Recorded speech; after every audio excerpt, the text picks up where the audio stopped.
Welcome back to Division One Rejects. Oh, yeah. I'm Blaze. I'm your host No, with he's my not. partner, Kobe. No, he's not. Welcome back to Division One Rejects. I'm your host, Kobe Manzo, joined by the co-host. We'll take that? Yeah, I'll take that. Co-host Blaze Lauer, quarterback at Ohio Northern University, here on the couch with me today. But today we've got a great episode for you. We will be joined shortly by Daniel Wynn, a freshman linebacker from Northwood University. Great conversation with our man, Big Money Dan. Big Money Dan.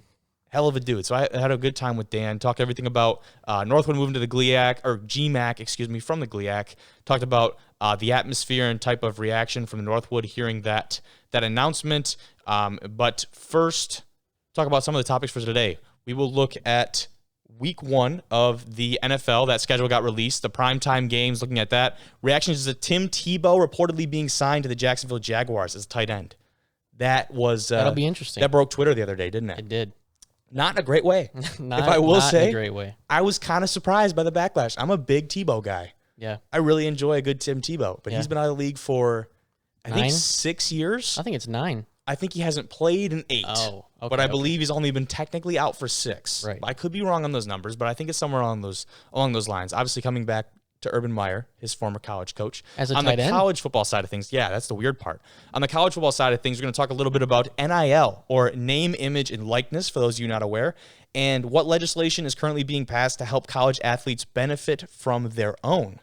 So, interesting conversation. Basically, college athletes probably getting paid here potentially this year, this athletic year. Right. Very weird stuff. But I'm glad. I think it's taken too long for us to get to that point.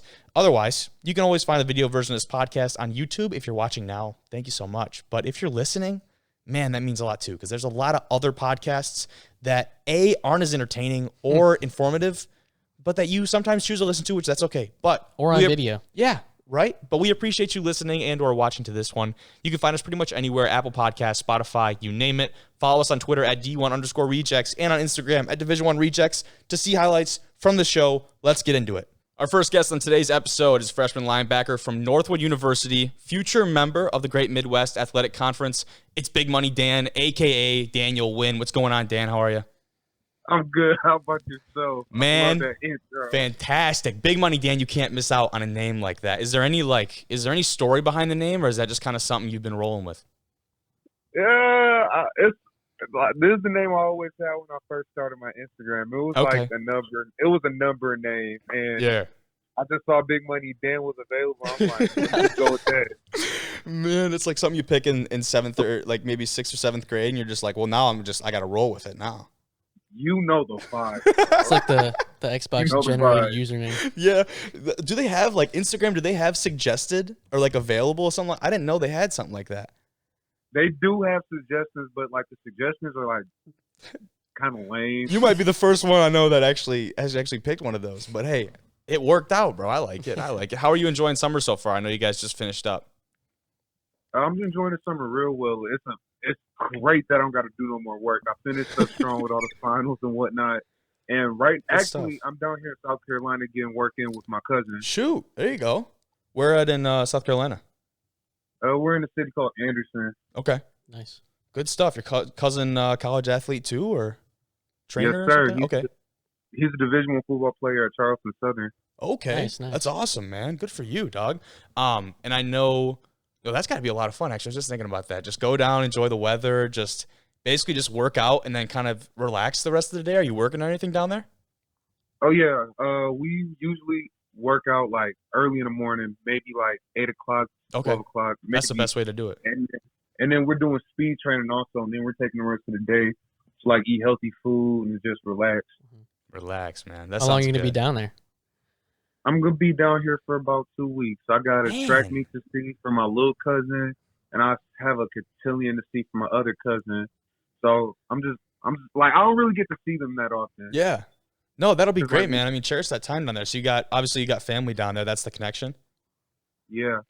Good stuff, dude. And I know you guys get after it in the weight room over at NU, and I know you guys worked out pretty much, close to the end of the actual academic semester. I wish we had done the same thing, but we got kind of shut down there towards the end due to COVID and a bunch of other things that kind of went wrong. But what's it like working out with that team? It feels like you guys have a great atmosphere and the new weight room. What's that like? The new weight room is amazing. I seen it when I did my official visit, and I just told myself I can't wait to get working in there. And like the atmosphere, it's like everybody's just pushing each other to be great. Everybody's pushing each other just to step out their comfort zone just a little bit. And when you step out your comfort zone and you like accomplish what you need to accomplish in there, you just have a good feeling about it. 100%. And it's like a lot of leaders. It's like a lot of leaders in the weight room too that do their best to lead, and they do it. They show it, and they show it by doing it physically, and they show it by doing it vocally too. So that's those good guys to are hear. great. That's good to hear, bro. Now, is it any different with the COVID protocols? I know we have like plastic sheets up in between our racks. We have one guy to a station. Really? It's like Northern does not mess around with some of that stuff. So it's good and bad because usually that means we don't have a lot of guys with cases, but like they crack down at the smallest thing. So like not trying to hate on anybody here. They do it right. They're taking care of everybody. But I know for us, like I said, one guy to a station, plastic sheets in between the racks. Is it any different for you guys in the weight room than it would be usually? Not really. I'm not going to say it's regular. All we have to do when we go in the weight room is keep our mask on, stay spaced apart, of course. And like after we're done, we gotta just sanitize everything heavy. Yeah, man. I mean, I really just like the atmosphere, like you said, the guys that are leaders, getting stuff done, motivating guys to get stuff done. I mean, since I've been home, I'm working out in my basement by myself, right? And like I get a good workout in, but like you cannot tell me anybody could get the same pump in their own basement compared to a gym with their teammates. Like it's not even close. It's not the same environment and everything. So I'm glad that you're down in South Carolina. It sounds like that would be a ton of fun, doing like the speed training and all that stuff and just getting right for a couple weeks, enjoying the time with family. But let's kind of go back to high school a little bit. For you, I know we really haven't gotten the college season experience yet being freshmen, but what's been the biggest difference so far, whether it be the weight room, on the field, maybe time management, whatever it is, what's been the biggest difference football-wise moving up to the college level for you? That's a tough question. That's a good question. Thank you. But the biggest adjustment for real is getting used to maybe not playing in as much games, because like everybody who did get to play games this year, it was like on a span of like 1 to 4. Yeah. Like it's I think in the D2 level also. And it's just not the same as like having a big crowd just watching you, having people just scream to the top of their lungs, watching a good football game. And then like but the good thing about that kind of is you kind of just have a chance to get better. Like this year is technically our COVID year. Of course, yeah, eligibility wise. Yeah, and we just been taking the opportunity to get better as individuals, but more as a team though. Like once we push each other like on that field, even with us just around, it's amazing. Atmosphere is just golden. But that's really kind of been the difference if you see what I'm saying. Yeah, no, I totally get it. And like, you know, it kind of leads me into the next thing I was going to ask you, talking about you being a Cass Tech guy. Now, obviously, the culture of Cass Tech football is super rich. You guys produce a ton of college football talent, even NFL talent, probably the most in the state of Michigan. Blaze, I think we'd agree. Yeah, I'd assume so. Yeah, I would assume so too. I don't have the stats in front of me, but there are some big names that have come out of that program. That atmosphere at the high school level even is something you don't get in a lot of places. And, you know, a lot of people will say that the high school football atmosphere is something that you can never really replicate, you know, later on in life, just because it's so, I guess, pure, for lack of a better term. But how do you think, kind of drawing it back into what I started with, how do you think, as being a Cass Tech guy, we were talking a little bit before we got started about, you know, one of the guys that's younger than you, Jackson Pruitt, but just the level of talent you guys have at that high school. How do you think that prepares you to come and play with these guys at Northwood in the Division II level, or, you know, wherever these guys go off to play college ball? Well, at Cass and like most schools like Cass, all you see is Division I talent. Yeah. And you see Division I potential also. For example, offensive linemen on average that are like 6'3", you get to work against those guys every day. Mm-hmm. Or you got linebackers that are just 3 stars, 4 stars that like have good experience with camp, that are just great at football, great athletes overall. When you practice against that consistently, it's literally like building muscle memory for you when you go to the college level, whether it be D1 or D2. You're getting prepared either way. 100%. I know Blaze and I were talking about, you were talking about a little bit, not to bash Ohio, right, or the football in Ohio, but you had kind of hinted at the fact that, like, you know, the guys from Ohio that were kind of studs in Ohio compared to the guys that we kind of played against in Michigan, like there was a little bit of a discrepancy there. Yeah, I think it has to go back to like the off-season training. Yeah. Yeah, I don't think other states have as much stuff as Michigan does. Like year-round wise? Yeah, like winter stuff like that. And I think, because we're multi-sport guys, and, especially being like going every season and playing all these sports. My younger brother is a great example of this, playing lacrosse, hockey, and football. Football kind of used to be the one that was, I don't want to say neglected, but I guess kind of neglected in the offseason. Right. I mean, you would be working out and doing the speed training and things, but you really didn't. Now, 7-on-7 and stuff has made a huge jump in the past, but you really didn't have that football specific off-season training as much. I feel like compared to other sports, like baseball for me was always a year-round thing, right? Or something like basketball. Like guys are always working basketball specific skills in the off-season. So for me, that's been kind of weird. But how involved are you, Dan, in that kind of the 7-on-7 or like that type of, maybe some other rising stars or football specific stuff? And how much of an effect do you think that have on you making it to Northwood? Well, you talking about like my experiences with that in high school? Yeah, in high school, kind of doing the off-season, the workouts, the camps, maybe some of that 7-on-7 stuff. Well, it always kept myself busy in the summer. Mm-hmm. Like in the summer, as a football player, you can't really afford to just sit around and do nothing because you could just gain unneeded weight. You could get slower. Your hip mobility will just plummet. You need to always be moving. Like with 7-on-7s and like off-season camps, that like self-motivates you to like compete with guys who have either a bit, I'm not going to say like that, but it just compels you to go out there and work and like see what you can do against people that are at your level or maybe even higher. Yeah, of course. You know what I'm saying? 100%. Now it's funny for me. Oh no, go ahead. Finish your thought there. I'm sorry about that. But no, you're good. It just gives you that self-motivation like to actually get up and do something, because if you're motivated to do something, that means you're going to want to do it. That means you're going to feel it, and that means you're going to go for it. That's my belief. Yeah, 100%, dude. You're busy, and it prepares you for college in a way also. Yeah, I agree 100%. Now, my situation was a little bit funny because I know you did a lot of the 7-on-7 stuff, as you should as a quarterback. But, I mean, until my junior year, like, I was a fullback. Right. And so, like, showing up at the 7-on-7 stuff, like, I played a little bit of linebacker.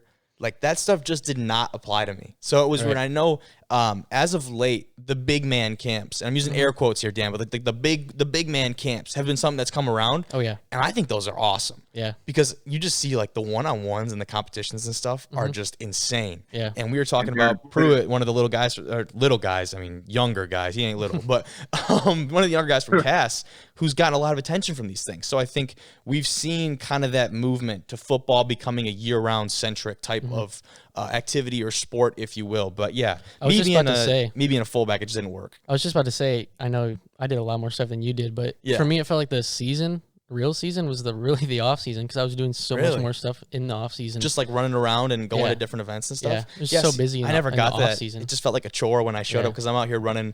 Dan, I had about 3 routes. I had a 5-and-out. I had a swing route. And then if I was lucky, I'd get an angle or maybe a wheel if the coaches were feeling really nice that day. So, dang. Yeah.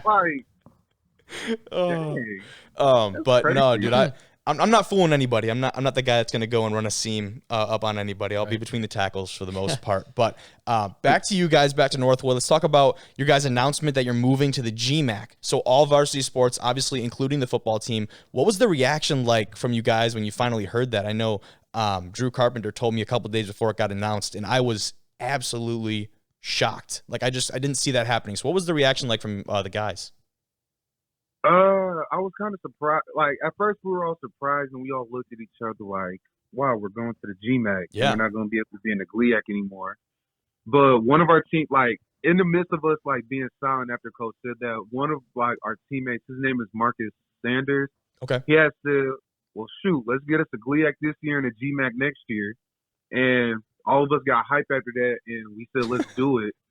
So, in a way, this is like, it doesn't really matter for me personally, because either way, I get to wake up every day and play football. I don't really care who it's against. I just want to play ball. I love that. And man. I feel like that's how a lot of other guys feel too. So maybe this move is going to be more of an opportunity for us, but only time will tell. We just got to put in the work and find out for ourselves. Man, that was good, dude. That was a good, solid answer. I love that. That's just funny, like you kind of sit there and there's like a little bit of a silence the way you say it, and then just like, So what? Like, that's the attitude. Like, so what? Let's go, try and get after these GLIAC teams this year. And then next page, new conference. It is what it is. And I think that's the way you have to approach it. Right now, the interesting thing will be that I'd assume is you guys will try and keep the rivalry with Saginaw Valley going and as like an out of conference game, most likely. But that means, you obviously, like you said, won't be able to play most of the same GLIAC opponents. But as I'm sure you're aware, Ashland is moving over there, and we've had other GLIAC teams like Findlay and Hillsdale that have, gone out to the GMAC, Tiffin. A lot of schools that have made that move too. So, what would you think about that? I would assume, talking about the rivalry wise, trying to keep in touch with Saginaw Valley there, because you guys are really in the middle of GLIAC country. That's, I think, why it was the most surprising to me, is because for a school like Ashland, being the only Ohio school in the GLIAC at the time, for them to move made a little bit more sense. But for you guys, it's nuts to me. I'm still trying to wrap my head around it. Yeah, we all are too, but it's a day by day thing. Yeah. But I'll say it like this. Wow, this is actually harder than I thought. That's okay, bro. It's kind of hard to like. It was such a shock at first. It was really a shock. But like I said, teammates said, "Well, if this is gonna be our last year in the GLIAC, let's go get a GMAC. Let's get this one and a GMAC too." And keeping our rivalry with Sag. Personally, I haven't played in a game. Exactly. So it's weird, right? Yeah. It's weird.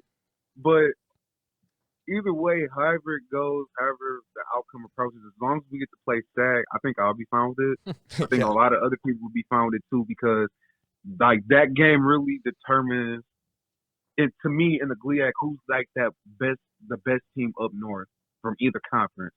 Or from either team. Who's that best team? You know what I mean? Yeah, I feel you. Yeah, we have a really similar situation in the UP between us and Michigan Tech.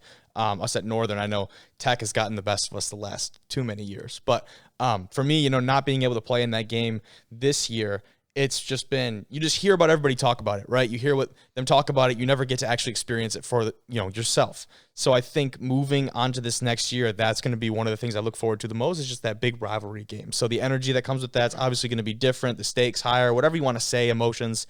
I'm just excited to experience that again. But the last thing for you, before we let you go, later in the pod, we're going to talk about states passing laws that will let college athletes benefit from their name, image, and likeness, also known as NIL, which means things like endorsement deals and merchandise for athletes. Now, personally, I think this is a long time coming. Like, I'm surprised it's taken this long, basically. But what do you kind of think of all this news that's been coming out about it? I think it's pretty cool. Yeah. Like people act like athletes put in work just like any other athlete, and in any other professional, though this isn't professional, in any other sport, you see them getting all the credit, you see them getting a lot of merch, you see them getting a lot of money. I believe that's going to be a good opportunity for us too. We literally get to prepare ourselves at the college level for that, and then when we go to the pros, we know what to expect, and we know like what to receive and like how to pursue like everything that we get from us getting like for us getting credit and whatnot. Yeah, I think that's a really good perspective, because I actually didn't think about that, because when you talk about the transition from a college athlete to a professional athlete, obviously you have that increase in competition and the surrounding, talent, other things like that.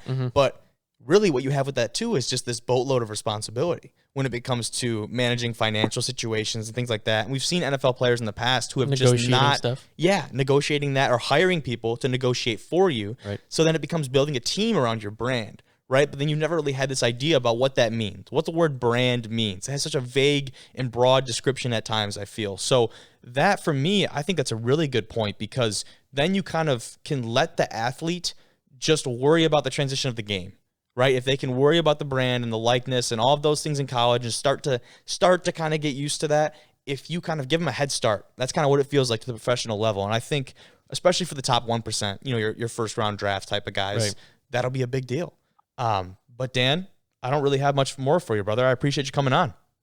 I appreciate the invite. I really love what you guys do. Let's go, brother. I really can't wait. Like, you guys are skyrocketed so far. I can't wait to see you guys even go higher. You the man, Dan. I appreciate you, everybody. Big Money Dan. Appreciate you, brother. You have a good one. I'm just a regular guy, but you too. See you, my man. Nice talking to you. All right. Good conversation with our man, Big Money Dan. Great conversation. Good time with him. He said he's ready for us to just... He's already getting working. So we're going to skyrocket, he said. So I'm here for it. I'm here for the growth. So what? But you know who else is here for it? Tim Tebow, right? Tim Tebow. He might be making the return of the century, and it basically has been a century since this man has strapped the pads on. Basically. Right? Yeah. Now, he's been around the game. I think currently he's employed by SEC Network, right? I believe it is the title, but he was with ESPN for a while. He's a pretty good analyst. Yeah. And when he gets emotional and he gets going into one of those rants, and I'm telling you what, if you don't feel like you could run through your living room wall after one of those, you just don't love the game. Those are always great to see. Right? And he keeps them PG, which is like kind of the funniest but greatest part of all of it is it's family-friendly television. Oh, yeah. For the whole family to enjoy. He's a real family-friendly guy. He is, dude. And the former Heisman and NFL quarterback, if you don't know what I'm talking about, he's getting a shot to get back into the league with none other than his former head coach, Urban Meyer, who coached him at Florida. He will be in his first year as an NFL coach with the Jaguars, who are coming off their first overall pick. Right. T-Law, Trevor Lawrence. So a lot of things happening in Jacksonville right now. Promising. Gardner Minshew not really being one of them. But I've seen so many players, we hinted at it in the intro, that Twitter was broken. I've seen so many players pissed at the idea of Tebow getting another chance in the league. But why not? Right. Like, where does this negative energy come from? I think it's more of like Tim Tebow's obviously Urban Meyer's favorite player. I think that's safe to say. Yeah. So he thinks this kind of an unfair just connection? Like, oh, yeah, like I'll scratch your back, you scratch mine type of like. I mean, Tim Tebow's a good guy. You know, why not give him a shot? I think he's more of like a. That's what I think. Like a locker room energy kind of guy. Exactly. Who knows if he'll a guy you want to have in the really building contribute, like playing wise. So an idea that I've heard from a couple different media outlets is like they're thinking Urban has a bigger plan. He's a bigger picture guy. Right. Tebow comes out and sucks. Doesn't just a theoretical, right, or hypothetical, whatever you want to call it. He comes out and sucks, just blows, gets off the team, but stays in the building. Right. Say he comes on as some type of analyst or coach or whatever. He could give a sermon before the game. This guy could do whatever. He could. You know what I mean? So some people are thinking that might be Urban Meyer's bigger picture, is just get Tebow involved and keep him in the building, because he's a guy that even if he's not going to contribute or start or whatever, he's going to contribute to the overall locker room, the vibe of the locker room, and just he's a guy that you want to play for, right? You just drafted Trevor Lawrence, so you're not going to put him at quarterback, obviously. Well, duh. Yeah. So maybe give him a chance at tight end? Especially, I think the move is kind of ingenious as well, because with a young guy like Trevor, as much as we've seen him be a leader in college, he's not a vocal leader. He's not an outgoing. He's a guy that leads by example. Right. And what he doesn't have right now is any examples to lead by. Right. In my opinion, right? So you bring in a guy who has the ability to kind of fill. I mean, Tim Tebow is not going to be the face of the Jaguars. That is not what I'm saying right now. Right. But what I am saying is that he fills a role that I think is very much needed in Jacksonville. Right. And that's for, I don't even know if you could call him a veteran at this point, but for a guy who just knows how to motivate other men. Right. And he played NFL quarterback, so he could He did. He won a playoff game. Yeah. He won a freaking playoff game. I think so many people just forget that fact and how difficult that is to do in the National Football League. Right. So it'll be a very interesting dynamic for me, but you got to remember he's only like 33 or 34. He's not like he's aged out of the NFL. Right. Right. He still has some of his years left, some good years, but a lot of the hate has been going to Urban Meyer about it too. Now, Urban Meyer, there's no way Urban Meyer is doing this as a publicity stunt. First year head coach in the NFL, you want the best possible chance to win as many games, especially in Jacksonville. He obviously believes that Tebow can add to this team in some capacity. Right. So for me, that's the most encouraging part of this kind of deal. I haven't even seen, has he officially been like signed or anything? I have no idea. I think he has to go through some type of tryout process too, so he might not even make the team. Who knows? He could be a practice squad. He could be practice squad. He could be a Pro Bowler. Nobody has any Pro idea. Bowler. Nobody has any idea at this point. Right. Supposedly, he's in the best shape of his life. Travis Kelce, Tim Tebow. Synonymous. The names will be synonymous by the end of the year, huh? But, I mean, Urban Meyer's catching a lot of flack about it. It's just, I don't know. Tebow still has to make the squad to prove he belongs. It's not like he's promised to start or even get on the field. Right. Urban Meyer hasn't come out and said, yeah, Tebow's our guy day one. Like, if that were to happen, I can understand a lot of frustration, especially from other tight ends. I think I saw a quote that said something like, you're giving Tebow a shot, and when he's been out of the NFL for 9 years, when you could be giving someone who actually deserves a shot. And then someone said, well, if you can't be out of a guy that hasn't played 9 years, do you really deserve a shot? Exactly. So who says he's even going to play? For me, like, if he goes in there and he beats out some other Joe Schmo, right? more power to Tebow, dude. Right. I don't want to hear it. Dude, I just cannot wait for these people to swallow their own tongue when Tebow goes out there and just catches, when he goes out there and catches a 25-yard pass, gets up, and just does it over. Takes I'm it to the house. Right? Well, we're getting a little optimistic there. Let's A little red zone target. Oh, man. How big is Tebow, by the way? He's huge. Is he actually? He's like 6'4" or 5. Okay. He's a big dude. So he's got the build to play at that Oh, yeah. position. And he obviously has the athleticism. So it'll just be really interesting. Now, a different part of this conversation that I'm not going to lie has got me very frustrated over the last couple days. Mm-hmm. The Colin Kaepernick part of this conversation. Yeah, we're taking the conversation there because that's what we do on Doing. We just talk about it. We're going down it. The fact that Colin Kaepernick is even in this conversation baffles me. Right. Now, I retweeted something today. There was something about this woman who tweeted, and it was a potential congresswoman at this point. I don't know her name off the top of my head, but this tweet said something along the lines of this. Tim Tebow is going to the NFL because he can throw a football. Colin Kaepernick is not because he cannot. This isn't about race. Don't come after me. This is the tweet that this lady sent out. I cannot believe that somebody on her committee or whatever, like I said, this is a congresswoman. Right. Somebody said, yes, this is okay to tweet. Right. She has gotten so much hate. I'm sure the tweet's probably already taken down by the time I'm talking about this, 7:30 on a Wednesday night. But like Marcus Spears replied, he was like, there's still time to delete this. Taylor Rooks was like coming at him. She's a broadcaster out of Syracuse. She works at ESPN. Joy from Cowherd's show, Joy Adams, you know what I'm talking about? The co-host with Colin Cowherd. I don't know what you're talking about, actually. I don't watch that show. Okay, But shouldn't. I get the idea. You shouldn't. But anyways, she quoted the tweet and said, "Oh, just tell me you don't know what a tight end is." So that's that, right? That's problem number one. Right. Is that he's not a quarterback. Right. So Colin Kaepernick has no bearing on the situation. We know that Colin Kaepernick was blacklisted by the NFL ownership. Right? I think that's just common knowledge at this point, even though it will never, I don't think it will ever be proven. Right. Until maybe like everyone's so old they don't even care anymore and the story comes out. But I think that's just common knowledge at this point. Him and Tebow, their story should have no correlation. Right. So the fact that people are talking about, oh, Tebow gets a chance, but Kaepernick does not, that makes me really angry because I don't think Tim Tebow doesn't deserve that, man. Right. Yeah, He ain't asked for this. He's just trying. You'd be stupid to not take another shot at the NFL if that's really what he wants to do. Yeah. You'd be stupid to just let that opportunity pass you up. Right. So obviously, I think Colin Kaepernick deserved a job in the NFL. Maybe, possibly deserves. There are a lot of backup quarterbacks out there and a few starters that are just not great quarterbacks that I think he could have, personally, I think he had a chance, if he were allowed it, to really make an impact on the team. But have we missed that window? Probably. Potentially. I'm going to go with probably. Might get some hate for that one, but I just think that window might have passed us. But back to Tebow. How do we see him faring, catching the ball from our boy T-Law out of Clemson? I mean, who knows? I've never seen him play tight end before. Exactly. Someone was saying he's never played tight end like in his whole life. Well, it's like obviously he's been playing quarterback. Yeah. So, I mean, who knows? He's a big dude. It'll He's a be good athlete. So now let's talk about offensive side for the Jaguars. What other weapons do they have? We know they have Trevor Lawrence at quarterback. This morning, actually. They brought in ETN with their other first-round pick, right? Was that his first round, right? Yeah, that was first round. ETN. So he's a guy that they'll get out of the backfield and catch a lot of balls. Don't forget about James Robinson. Target. James Robinson out of the backfield too, right? Just coming off his rookie season. So undrafted. A couple weapons there. Now, what are they working with on the outside? Do you have any idea? They just signed Marvin Jones from the Detroit Lions. Did they actually? I think so. Jones is going to Jacksonville. Yep.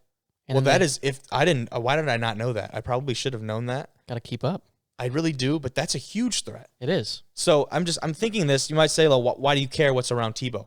Well, dude, if there are talented receivers around Tebow, that makes his job a hell of a lot easier to get open and become that threat that they need him to be. Because I know Devin Bush tweeted out, by the way, I know you're a Michigan guy. I cannot stand Devin Bush. Just infuriates me to no end. Right? He's talking about Tebow gets a chance at the NFL. Just wait till we play Jacksonville. What did Tim do to you, dude? I did see that. What did Tim do to you? I don't understand it. But anyways, going back to the weapons thing, I think that'll just make his job easier. And I hope that can't forget about DJ Chark. Yeah. Also. Yep. I hope that Urban Meyer. I think he will. Obviously, Tebow's his guy, but he gives him a few chances to succeed and kind of grow into that position. Even if he's not the starter day one, I would assume he's not. Probably not. I have no idea who the tight ends are in Jacksonville. I don't want to throw out any names with when I'm not sure, but exactly. So Tyler Eifert, maybe. I feel like that's okay. That might be a. But nobody that comes to your mind's like, yeah, this guy's solid. There's not nobody. not there. really. It's There's not like a nobody there. standout like Exactly. a George Kittle or something. So I think that would be very interesting. And I don't know how that's going to work, to be completely honest with you. So we taking the over or under 1 reception? Oh, we're hammering the over on that. The over. We're hammering the over. I think that is a good Tim decision. Tebow, I think, makes the squad either way. They're going to give him a chance. Tight ends always get lost in the mix, so he could pop out in a curl route. And Tim Tebow's a guy that will stick his nose in there and block too, which is unappreciated from a lot of tight ends. Kittle is a great example of an inline tight end that can sneak out and get into space. Right. His blocking ability is very impressive. You're talking about Gronk. He got signed to Tampa Bay to block, according to him. Yeah, right? You look at the frame on a guy like Gronk, Yeah. and Kittle's no small guy either. But I think that was just a secret to hide his receptions to the Super Bowl. Right. But yeah. Yeah, but tight ends I know get it Kittle's one that comes to my mind immediately as a great inline tight end, somebody who can really take off that edge presence and just block the hell out of him. I mean, what about our hometown guy, T.J. Hawkinson? T.J. Hawk is making an absolute run, and I heard a great story about him on Bussin' with the Boys. Shout out Bussin' with the Boys with Taylor Lewan and Will Compton, the boys from Tennessee. But they had Hawk on there, right. And then they had why am I blanking? Kelsey. They had Kelsey on the pod too, Travis Kelsey. And Hawkinson was talking about how Quinn, after he drafted him, Bob Quinn, after he drafted him, rest in peace. After he drafted him, he didn't die. I was kidding. But after he drafted him, 3 months after they drafted Hawkinson, he came to him and he was like, because Hawkinson, I guess I should probably say a little more. I think I know you're about to say. I think I heard this. Hawkinson, when he got drafted, was, just shirt and tie, straight business, Iowa guy, just straight to the point, right. Like no funny business. No funny business. 3 months in, we see this guy has a lot of personality. Oh, yeah. And Bob Quinn said, "You're not the same player that I drafted." And I don't know. Yeah, he's better. Exactly. I don't know if TJ was supposed to feel slighted by that comment. Yeah. First of all, what kind of comment is that? The mouth that it's coming from holds almost zero respect in his mind, I'm sure. That's why he doesn't have a job anymore. Exactly. And that's why TJ Hawkinson is a Pro Bowler. Second best tight in the AFC. He was the NFC Pro Bowl, I believe. Yeah. George Kittle, TJ Hawkinson. I'm with you right there. That's my ranking. I'm with you right there. So I think personality is a trait that the Lions have been lacking. Don't get it twisted. Personality is a trait that the Lions have been lacking too. Oh, yeah. So, you got me on my TJ Hawkinson on my thing. Patricia was trying to keep it all serious business all the time. You see how that worked out. Yeah, next week I want to talk about him. They're talking about him being the potential successor of Bill Belichick. We're not even going to get into that today. We don't have time for that conversation. See what he did? We don't have time for that conversation today, but next week, next episode, we will definitely get into that. Now, I do want to talk about the NFL's Week 1 schedule that has been released. Now, the full schedule will be released in 20 minutes here, but we're just going to talk about Week 1. Right, we'll just keep it simple. We can touch on the rest of it next episode. It all starts Thursday night. Whenever this, I don't know, whatever Thursday night. I don't know what the date is, whatever. But going to the season starts on a Thursday night, some random Thursday night, with the defending champs, the Buccaneers, hosting the Cowboys. Because of course the Cowboys get the primetime games. I don't understand. Why do we keep them on these nationally televised games? Nobody wants to watch the Cowboys.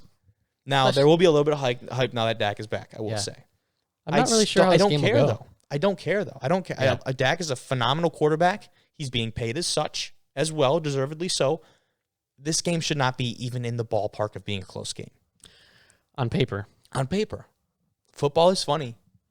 Right. Football is very funny. Where's it at? It's at Tampa? It's at Tampa Bay. Dallas spent, I think, their first 5 picks on defense, 4 picks on defense. So they're trying to shore up that side of the ball. Rightfully so. I just don't see it. But moving on, Sunday night. This is a good one. Sunday night goes to Bears at Rams, where hopefully we get to see Stafford tear up the NFC team that we just can't stand. Well, a couple weeks. Can't stand a couple. He leaves the Lions and has the Bears again. Plays the Bears again. He just can't escape these guys. Now, but this time maybe he'll beat them. That will be interesting. One is exactly what I was going to say. Maybe he'll beat them. But 2, I think the Bears defense will be a good challenge for that Rams offense because, like you said, on paper, that Rams offense has a lot of potential and a lot of power at a lot of positions, right? Mm-hmm. Has power with Jared Goff. Exactly. Definitely power with Matt Stafford. Exactly. From a guy like Akers is coming off a phenomenal rookie season. You look on the outside, run and pass game have been looking great. And with the best defense in the league last year, you're in a position for success. So that game, I'm very excited to see how Stafford performs against the Bears defense that has been, I wouldn't say phenomenal, but has been very stout. Yeah. The last couple of years. I will be watching all the Rams games. Yes, I'm going to be 100% with you. Even though they were boring to me before. I think I said that in one of the podcasts Did you really? a while ago.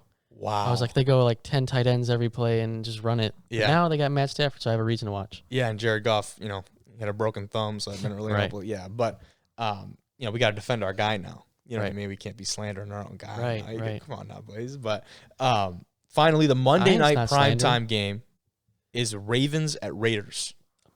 That was exactly my reaction. Now, I think the bright spot of this game is I'm assuming this will be at the Raiders' new stadium, I think so. the one that looks like the Death Star. I just read something about that, about them opening it up. Yeah, so it looks like the Death Star. Like if the does. Death Star were to show up, it would be reincarnated as the Raiders Stadium. You know what I mean? Like, and that's a huge compliment. Like the place is insane. Yeah. I don't know where they got the funding for that. I think it went like $3 billion over budget. Over. Actually, it was The a lot of budget money. Was in the billions. I'm telling you, it went a lot of money over. Like maybe it might have been 300 million or something along those lines. All to go that 7 seems and more- 9. That yeah.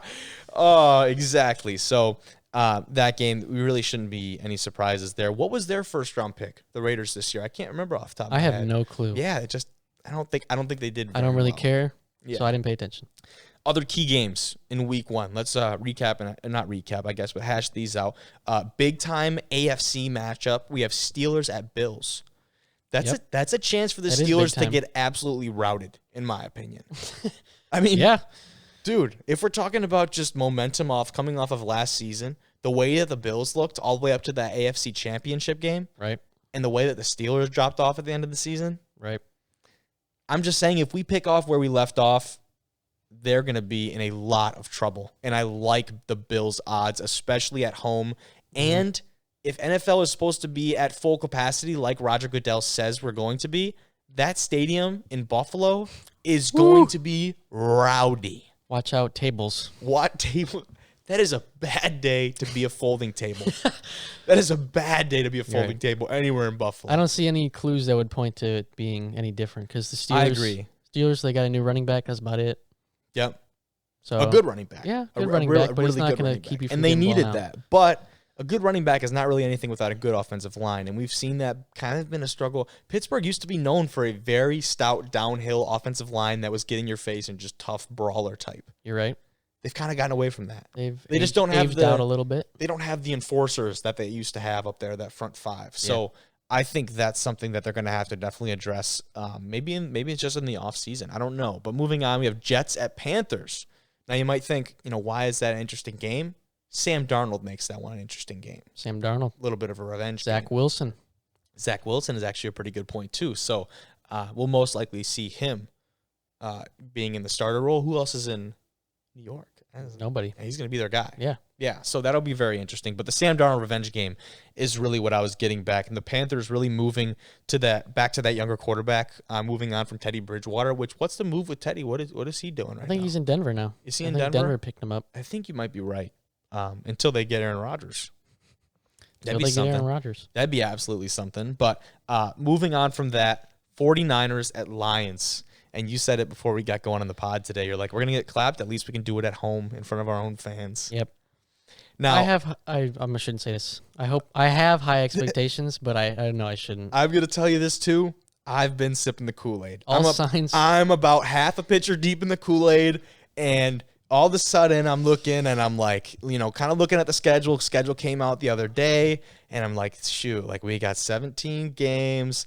All of a sudden, like 7-8 wins are creeping into my head, and I'm like, our terrible squad won 5 last year. yep. So And I'm can't just get any worse thinking than like, that. well, you can be Jacksonville and be satisfied after 1. But like, could. as soon as that 7 and 8 wins, close to 9 wins started creeping in my head, I was like, man, I'm getting dangerously close to playoff territory. With the 10 wins, which would be like playoffs. And I was like, I need to relax. I need to relax. I need to rein myself back in and actually see this team play. Right. As much as I love the way that MCDC, Motor City Dan Campbell, and his boys over there, they've started to construct this thing from the inside out at the line position. I love the idea behind that. I think it's different. I think it's what we needed. As much as I love all of that, that being said, I can't buy into it yet because the past. And you know what this organization is for. Under the same ownership, I will add. Yep. And we could talk about that all day. But moving on to the next game, Browns at Chiefs.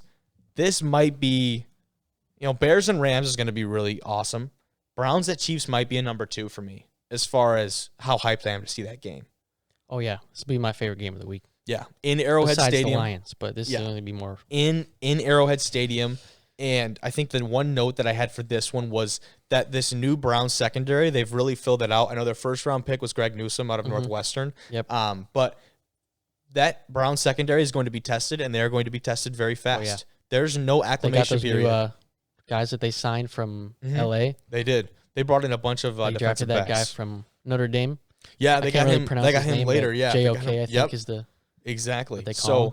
there's not going to be an acclimation period for those guys in that Odell will defensive be back? secondary. Odell will be back, but I'm really just thinking about that defensive side of the ball because if they can't do that, it'll turn into a shootout. And you could argue with the star power they have, Cleveland could be built for that, but that's not the game they want to run. Right. They want to be able to dominate the clock. I think the clock and the time of possession game is the game they want to play much more so than the shootout and the flashy plays. Right. Because when you have the line and when you have the backs that they have, that stable of backs in Cleveland, the duo more like, not really a stable. The line. But when you can control the clock like that, that's what you want to do. You don't want to get behind and have to play outside of your game. So if they can stay comfortable in that game, I'm really excited to see it. But like I said, you're going to have OTAs, you're going to have camp. That defensive secondary needs to figure out something quick, or we might be seeing a relapse of what Tyreek Hill did to the Buccaneers. It's possible. Not in the Super Bowl. Also, we're talking that regular. The Chiefs are also coming off a pretty down game. Yeah, so we'll see what an they emotional loss. Yeah. If anything, I think that's fuel. Yeah. You know what I mean? I think you would agree with me on that. Yeah. I really think that's fuel for them. And I hope it is because I think they're professional athletes. Like they're going to bounce back. I don't think they're going to drag that into the next season. But we'll see. Ocho Cinco actually came out and said that if Patrick Mahomes doesn't win the MVP this year, he won't shower for 2 months. That could be a sweaty boy. That's a weird bet. That's a weird bet. I don't know who put him up to that. Himself, Ocho Cinco, probably. he probably did. He's an interesting guy. He's setting He's a funny records and guy. eating McDonald's when he was playing. I mean, I don't know. Were you going to say something? What were you gonna say? I was going to say, I saw a tweet earlier. It was just a joke, obviously, but someone said, Oh, good. the Chiefs don't have any balls to run Chad Henne out there and prove that it wasn't a fluke. Oh, my gosh. I just thought that was funny. That is fantastic, dude. But last game here on my list, Packers and Saints. And obviously the two, I guess not the two top dogs, but two of the top three dogs out of the NFC, right? Excluding the Buccaneers. Right. Really, that's who I thought was going to be the NFC Championship game last year, but we got them the round before that, correct? It was Tampa Bay, New Orleans, and then Tampa Bay, Green Bay. Yeah. Yep. So, you're right. They didn't play each other. That's They on didn't me. play each other. But why I have this on the list is not only that, but the factor of how much different this game is going to be than a year ago. Only a year ago. Obviously, Rodgers, we don't know what his situation's like. There's a very good possibility that he's out of Green Bay. Yeah. Drew Two Brees, potentially new gone. quarterbacks. Drew Brees, Gone. we know Drew Brees is gone. Yeah. Rodgers, we're still figuring out. But instead, the Saints go and put $140 million into Taysom Hill. Almost all of which is voidable. So let's not get too ahead of ourselves. We talk about that deal on past episodes, but that will be very interesting to me because that's going to be a new look for two teams. Yeah. And I think it'll be really, really odd. Could be a good game. It could be a great game. Could be a horrible game. I think it will be a really good game. Who knows? I think it really will be. I think the rest of their teams are good enough to, stay afloat if their quarterbacks aren't there. Yeah. So You got James Winston's not terrible. dude, So led the league in touchdowns and interceptions. Yeah, we knew that was coming. But we knew that was coming. anyways, in passing yards. But And passing yards. I think that'll be a really interesting one. Now let's get into a little bit of college football talk. A little bit of college football to finish off the pod today. And we touched on it with our guy, Big Money Dan, earlier. But the headline I have here says, sub-states are ahead of the game on NIL laws. And like we talked about earlier, NIL stands for name, image, and likeness. For those of you who may have missed that earlier conversation, if you did, I don't know what you're doing this far in the episode, but I still appreciate you. But either way, the debate has gone on forever. Should college athletes be paid? And I think, the answer kind of turns out to be yes and no. It's a weird kind of balance that we may have found. I'm not saying it's been implemented yet. And I think the biggest misconception is that in that argument, schools are theoretically offering a wage or a salary to these players. That's never been the idea. Right. At least for most radical thinking people, I don't think that's been the idea. There may have been a few extremists that were like, yeah, these guys should be on 6-figure salaries every year. They put in that much. I don't think it's ever been. They're on scholarship. They obviously get perks, especially at the big time universities. But there are some states already passing legislation that will allow these athletes to benefit and profit from the name, image, and likeness. So this could mean anything from selling jerseys and merchandise to creating sponsored social media posts, so partnering with brands, other things. This leads me into endorsements. Being on a billboard. Being on billboards, just endorsing products and other services in general. Yeah. You've even said private training sessions was on the list. One of the articles that I read. That was kind of interesting. I never don't really know would've what thought that of entails. Right? They're gonna be training you. You know what? Trevor Lawrence is a stud. Like maybe he wants to. He Train holds like me. a.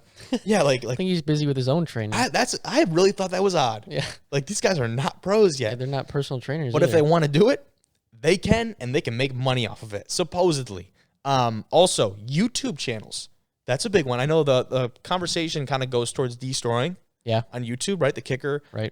From I don't know where he's from. He went to college somewhere for a he bit did. though. Can't. But then he he got in trouble because he's profiting off of his YouTube channel, obviously. Right. Decided to make that full time. Tried out in the CFL. He might have even been in the CFL for a little bit.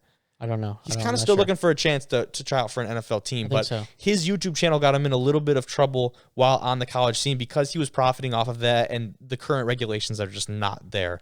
Otherwise, autograph sales and so much more. Right. So, for a lot of things that we've seen guys get in a lot of trouble for in the past, just might not be that big of a deal anymore. And I also think a lot of this stuff goes on anyways. Yeah. Oh, now it will just be less shady. Right. Right? I think if you're going to do it, you got to do it the right way. Agreed. Because, if you get into like the statistics and stuff like that, there's like football and basketball are the only two sports that actually like make revenue at the college level. At the college level, yep. So you're 100% right. If you were to pay them like a salary from like the school or You'd the lose. the NCAA, I mean, like then you're like excluding all these other sports, and you're going to be running out of money. And for the vast majority of schools, I want to say almost like 80 to 85%, they're actually losing money on these sports. Yeah. Like there are very few schools that actually bring in money on their football program. Yeah. Now, you can say that there are so many other benefits. That's why schools have football programs, because it helps fill beds. Like kids want to go to a school that has a football program. Even if you're not a football player, having that college environment and things are so important to a lot of potential students. But the legitimate actual cost, X, Y, and Z, never equal out. Right. A lot of schools, that's just a loss, which is very odd to me. I didn't really realize that. But back to the legislation, it all started in September of 2019. So it doesn't feel like too long ago, but that's like almost 2 years ago. Almost. Which is weird. Yeah. It started in California. They passed what is called the Fair Pay to Play Act. This would allow college athletes to gain profit off their NIL starting January 1st, 2023. Okay. So a pretty long-reached goal, but I guess they just figured that the rules would kind of come around by that point. Right. Really, the idea was to put pressure on the NCAA and kind of press for a nationwide policy regarding these matters. Right. So I think that kind of just started the wave of all of it. So now at this point, I just checked earlier today, over 15 states have officially passed specific NIL laws. 6 of them are set to take effect in 2021, including Alabama and Florida. Okay. I say those states because those are 2 huge football states. Oh yeah. Massive. Alabama, obviously. Florida has a ton of big time Division I programs, and Michigan's one of the I think it's 2023 or 2022. Okay. I think 2022 Michigan. Okay. One of their laws comes into effect. Right. So as long as it's not like a salary coming from the school or something, then it should work out. Because for me, what this says is we ain't making any money. Yeah. It's the 1%. And that's fine, because those are the guys that are really losing out on all of this. The Trevor Lawrences, the Zion Williamsons of the world. Right. These are the guys that need this more than anybody, because they are bringing in so much revenue and so much profit for the NCAA and for these schools and organizations or whatever. Really not. So it's really just the NCAA and the broadcasting companies' rights, because all their rates go up to get all the big primetime games with these big time athletes. You're right. They bring in so much revenue for these guys. So it's not fair in my head to not let them get their piece of the pie, if you will, I guess, piece of the pie. So that's how I see it. Is the top 1% going to benefit the most, but as they should. Right. So your backup punter's not going to get anything. The backup punter will indeed not get paid any sort of deal. But your starting quarterback, he might. Exactly. And I think it will still have an effect. I don't want to make it sound like it's literally just that, but it really will be. They'll see the biggest. But I think a lot of players, even just selling autographs and stuff. I think that'll go a long way. Some people have calculated somehow, like people like Trevor Lawrence could possibly make up to $1 million. Have they? See, I have not seen that. I would love to actually look at some of those stats. Like if it was allowed, they could possibly make up to $1 million. So that makes you think, if you were to go back and talk about like the Reggie Bushes and the Tavon Austins and all these just electric names in college football, like what would these guys do with this type of regulation? And it hasn't even come to pass yet, but just kind of thinking into the future and in the past simultaneously, I guess, that would have been such a different dynamic. It would have. I mean, I kind of think about it though, and would it have? Would it have been a different dynamic? I guess I kind of think so, because at one point you have, what would have happened is the players would have had a lot more leverage. And the NCAA does not like that. They like to be the one governing body. They like to make all the rules and like to, make sure everybody abides by them, which is, I guess, fine, but they've become almost a dictatorship about it, and it's really frustrating to see.